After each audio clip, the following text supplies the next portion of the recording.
গাজায় এক মুহূর্ত থেমে নেই ইসরায়েলি বাহিনীর আগ্রাসন। এরই মধ্যে ইসরায়েলে ছড়িয়ে পড়েছে ভয়াবহ দাবানল। স্থানীয় সময় বুধবার মধ্য ইসরায়েলের মেসিলাত জিওনে দাবানল নেভাতে কাজ শুরু করে দমকল কর্মীরা। উচ্চ তাপমাত্রা ও তীব্র বাতাসের কারণে দ্রুত আগুন ছড়িয়ে পড়ে জেরুজালেমের আশপাশের শহরেও। ক্ষয়ক্ষতি এড়াতে সরিয়ে নেওয়া হয় স্থানীয়দের।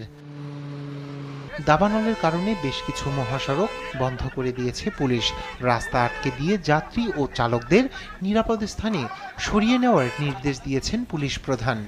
আগুন নেভাতে ব্যবহার করা হচ্ছে হেলিকপ্টার। এখন পর্যন্ত কেউ নিহত না হলেও পুড়ে গেছে বেশ কিছু ঘরবাড়ি। রাতেও আগুন নেভানোর কাজ চলবে বলে জানান তিনি।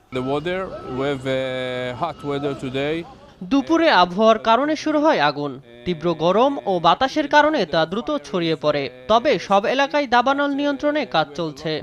হেলিকপ্টার ব্যবহার করে আগুন নেভানোর চেষ্টা চলছে।